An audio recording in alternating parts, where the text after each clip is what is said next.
Shalom. Shalom. First and foremost, we are give our praises, all glory and honor to the Heavenly Father and His only begotten Son, Yahweh, Bashem Yahushai, Bashem Rakakodash. Double honor to the elders and the apostles of Great Millstone. Shalom to the elect across the four corners of the earth. It's a few brothers again from BGM Trinidad camp, and we're here to do a lesson concerning, the salt of Israel. Alright, because we are the flavor of the earth. Alright, the Lord gave us the wisdom, alright, and knowledge to do things and to do it with style. Right? You have any precept back? Yeah, well, we can start with the Matthew 5, the salt of the earth. Can. This is the book of Matthew chapter 5 and verse 13, we're going to. let's check. 13. Right? Ye are the salt of the earth, but if the salt have lost his savor, wherewith shall it be salted? It is thenceforth good for nothing but to be cast out and to be trodden under foot of men.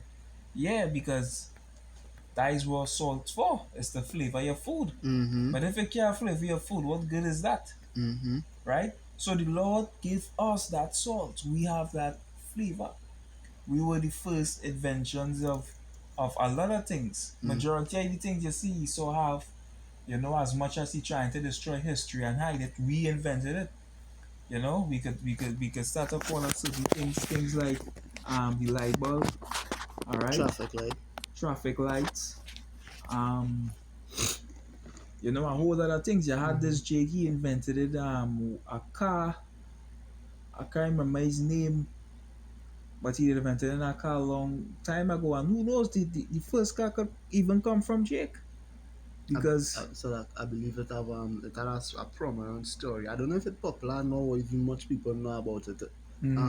It was in Africa. It had this man who invented a car we used to run off water and not off diesel fuel. Yep. And that car now nowhere no more. What now happened to that guy?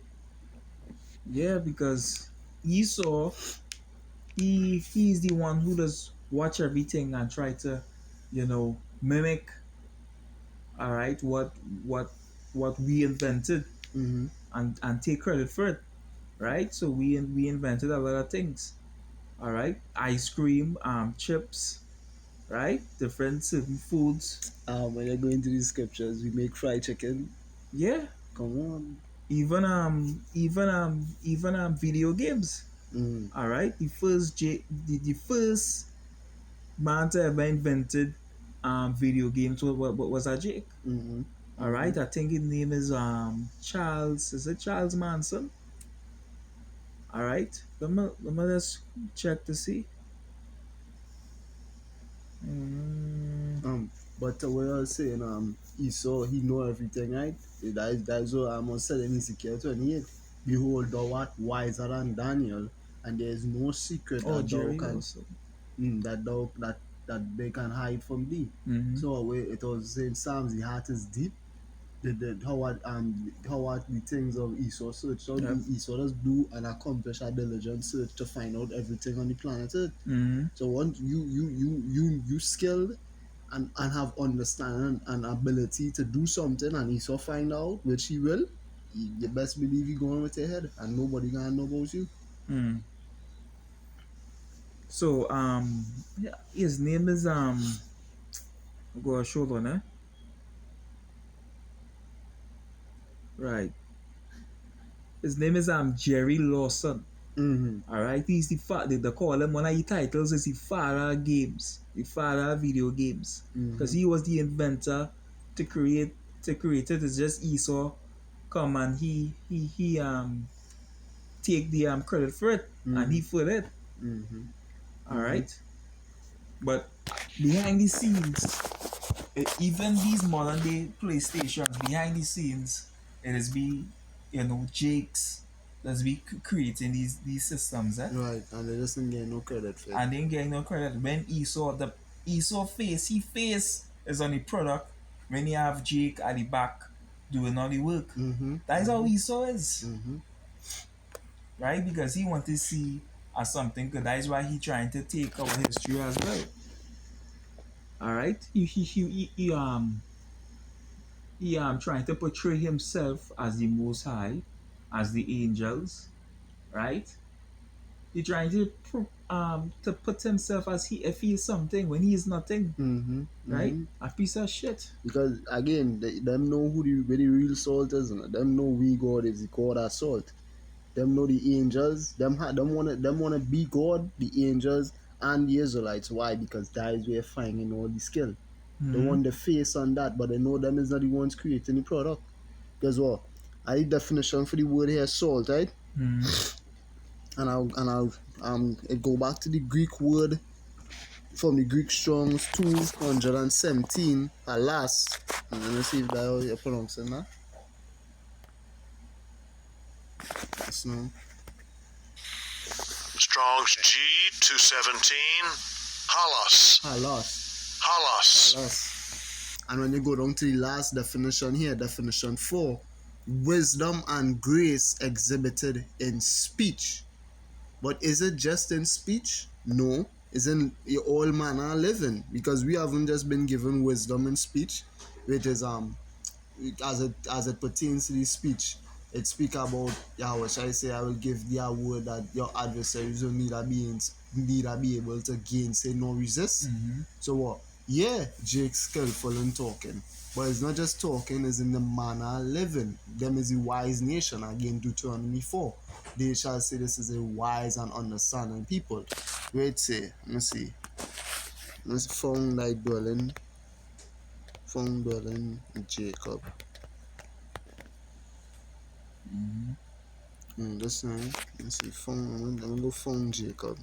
Because wisdom and what says this in the book of Sirach. Okay, just get out real quick. Right.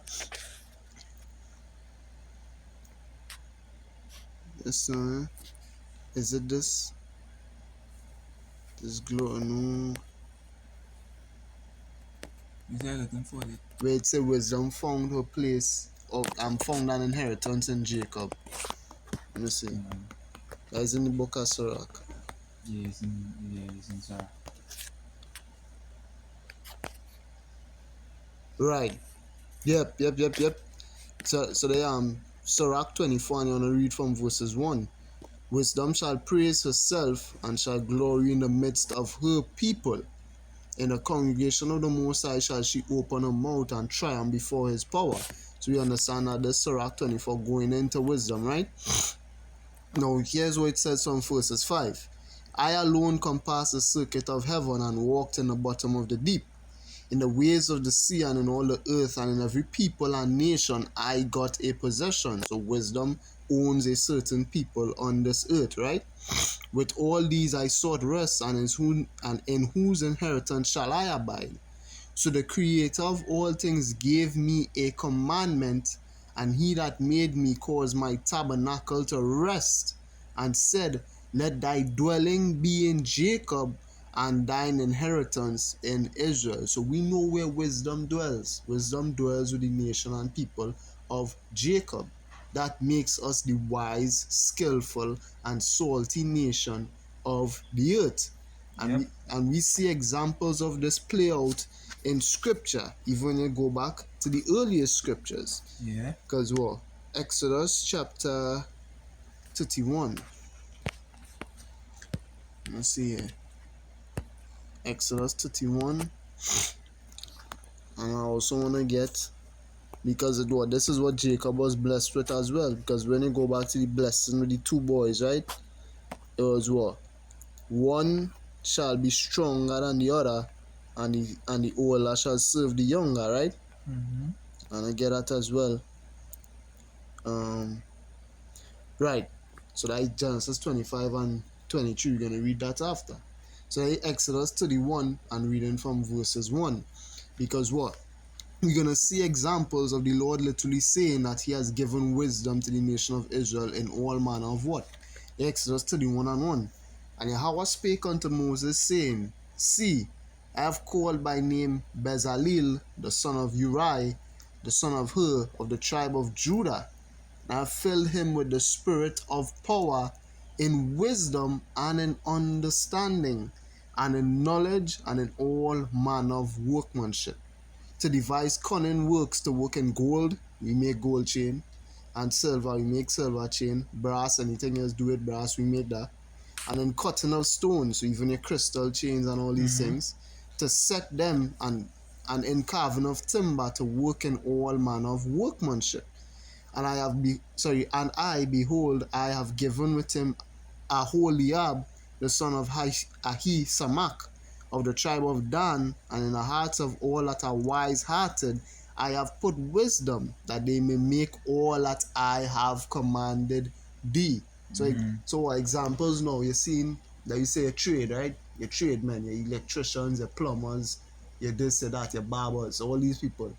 What we're doing in this time to get our skill, our wisdom, and understanding. You go into men who have it, and they teach it to you. But back in the days, the Lord just used to give this wisdom to men. Yeah, it was like a talent. You're born with it. Right. And we see that still exists today. Because what? Even before the story, we didn't even have to pull this one in Exodus. Because if you read throughout Exodus, you'll see a lot of this happening, because the nation of Israel had to build a lot of things in the wilderness, whether it's the thing that would have held up the Ark of the Covenant, whether I want to talk about the tabernacle, whether I want to talk about the garments of Aaron and his sons. The nation of Israel built a lot of things in that time, and how would they have learned to do any of that? It had nobody teaching or trade in them days. So what, they was naturally skillful with it after the Lord bestowed the wisdom unto them. A perfect example of this before Exodus was Genesis with Noah. What he do? He built a whole ark by himself. And I think they say he was prophesying for 100 years. It was more than 100 years, if I'm not mistaken. Right. So more than 100 years he prophesying. While he prophesying, we think he was also building the ark. So how would he have learned to do that? The Lord showed him what to do. And what? There's the blessing of Jacob even today. There's how it is. Because we say our spirit identify with their spirit that we are the sons of God. Yep. That is the mankind. Yeah, I butchering it now. I butchering the word in, but what, you just see who is Jacob in the world today. Why? Because of the blessing. In Genesis 25 and 23. And Yahweh said unto her, 2 nations are in thy womb, and 2 manner of people, so 2 kind of people, shall be separated from thy bowels, and the one people shall be stronger than the other people, and the elder shall serve the younger. So what? Who was the stronger nation? Who was the better nation? Who was the quicker nation? Who was the faster nation? It was Jacob. People could say Esau's a cunning hunter and all these things, and he has skill in that.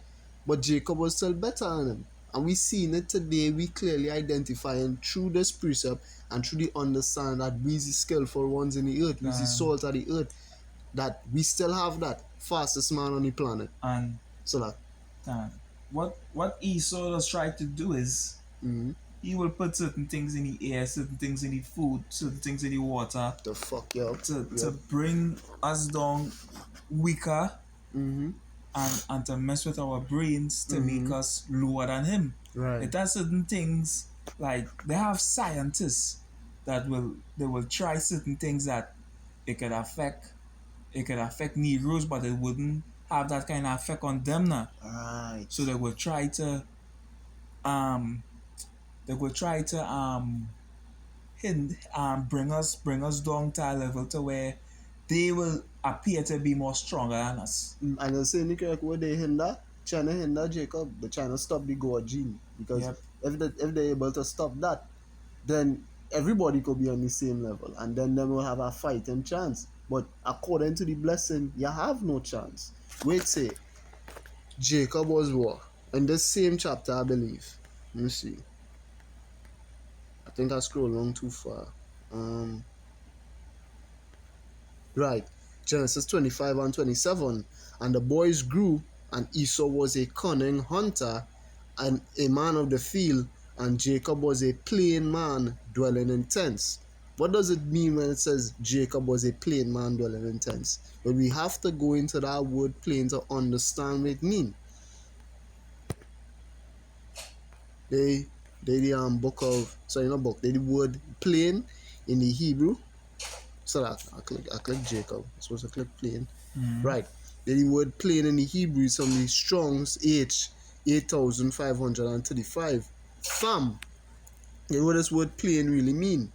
Perfect, complete, one who lacks nothing in physical strength, beauty, etc. Sound, wholesome, complete, morally innocent, having integrity, one who is morally and ethically pure. Jacob was the pure man. Jacob was the pure man. Jacob was very skilled. He was very strong. He lacked nothing. So how could you not understand that the people in the world today who look very skilled naturally? Yeah, Jacob. Select Jacob Russell Angel. Ouch. Right. How it is a man who playing and just dwelling in tents and sleeping all day and then doing nothing, beating an angel. Did he just have it? The Lord just give it to him. He doing nothing all day, and when it's time to show up, he showing up. And we see that with perfect example again in sports. Jacob coming in and training 2-3 years, men grinding their whole life.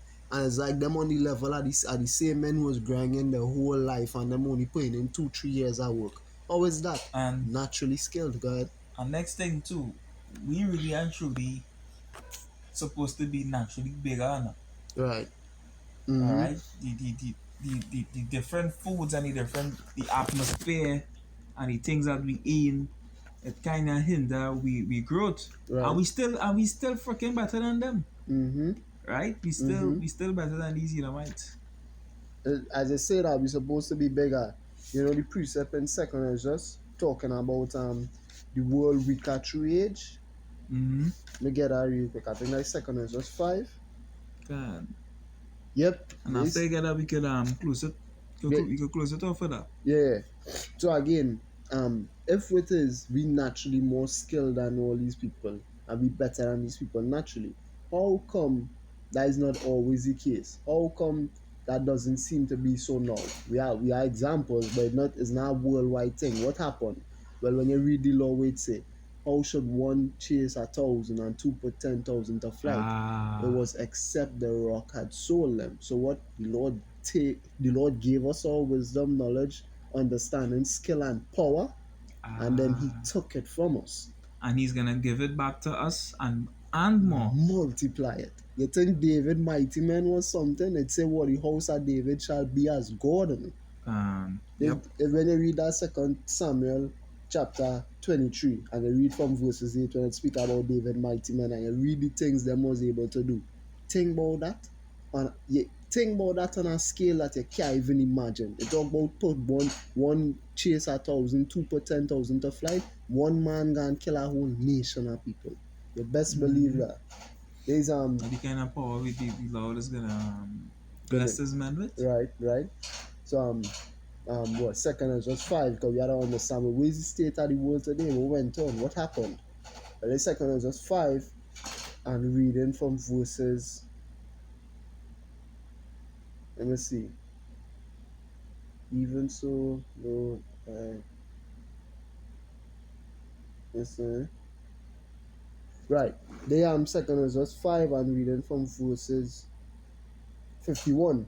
He answered me and said, ask a woman that beareth children, and the world or the earth is likened unto a woman. So this analogy is actually very perfect. And she shall tell thee, say unto her, wherefore are not they whom thou hast now brought forth like those that were before, but less of stature? So it's saying is, the first child a woman will make, when compared to the last set of children she make, it is evident that the first child is stronger than all the rest. Why is that? Well, because she womb didn't fail her in that time.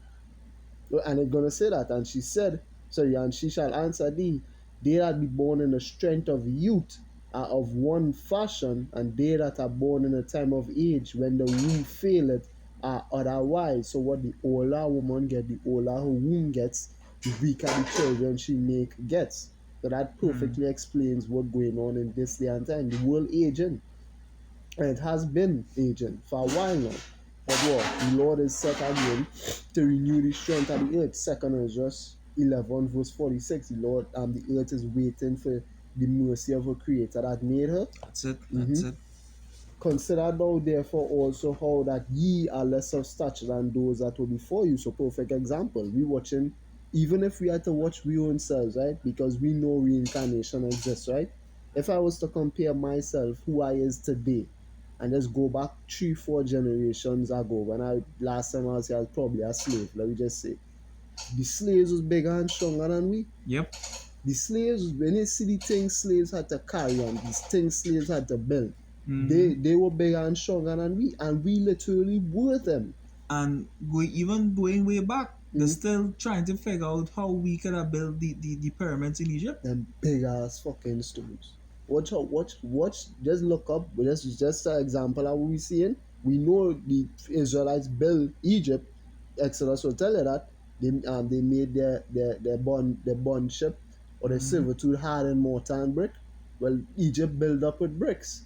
Watch at them big ass stones and try and understand how it is a man who in this day and time was able to lift that. The man in this day and time couldn't lift that. So through the scriptures, we have perfect examples to show you we've been getting weaker and weaker and weaker. Even the lifespan, men was living 500, 600 years normal. Which is why, Salakia, Yep. which is why the scriptures say, if those days do not be shortened, there shall no flesh be saved. Right. We might be short. If this time I go, we might be short like flicking dwarfs. But yeah, if this time going, we don't know how weak we gonna get. We gonna get real weak. And we getting weaker naturally. Couple that with all the shit Esau doing to the world. Because even after, even when the Lord said in Genesis 6, when he cut the lifespan of man, right? Even when you look at it, the full lifespan of man, I think in them days was 120. Then the Lord cut it again, he cut it to 70. He said, what? 3 square and 10 by reason of strength, you get 10 more. Look at Moses. He lived the full lifespan and full expectancy of man. He lived to 120 years old. Yep. And what? He died when he was 120 years old, and they say his eyes was not dim. He died looking like a young man. And now, if a man lived 120 years now, he gonna look like a little saggy bag of bones. So what happened in there? The world getting... A bag of ashy black prunes. yes. So what happened in there? The Lord sold the nation, and what? Again, the second is just perfectly explained it. We getting weaker through time. Verse 54. Consider thou therefore also how that ye are less of stature than those that were before you, and so are they that come after you less than ye. So you weaker than who come before you, and everybody who coming after you gonna be weaker than you. As the creatures which now begin to be old have passed over the strength of youth. So that is the state of the world today. So that guy Esau is destroying the earth, like the angels say in the book of Revelation. 11:18. Shouldest thou destroy them that destroy the earth? Right. You understand? Esau is killing life. Right. Look at the first. The extermination is gonna start with the animals. The animals is gonna start to be extinct. Right. And from them is gonna start to boil on to us. Because Esau drives some animals to extinction. Alright, and I don't want to represent the kingdom, you get to bring back some of those beautiful creatures. Which is what I would say is I believe as well that as much as they say animals extinct, I don't believe the Lord actually allowed the animals to go extinct, because the seed could still have to be present somewhere in the earth, right? But do we have any knowledge of these animals that exist? I think not. I think a lot of these, the Lord run a lot of the animals into hiding to stay away from Esau, and then the large majority of what Esau could have find kill off. And that just the MO of Esau. Because no flesh is going to be saved. Right? He's gonna drive he's gonna drive every living thing to extinction. Right. You have anything else there? No. So with that, we wanna give our praises all around and to the Heavenly Father and Son, the begotten Son, Yahweh, Bahashem, Yahushai, Bahashem, Yakakodash. Kabbalah to the elders and the apostles are great millstone, and shalom to the elect. Shalom to the elect.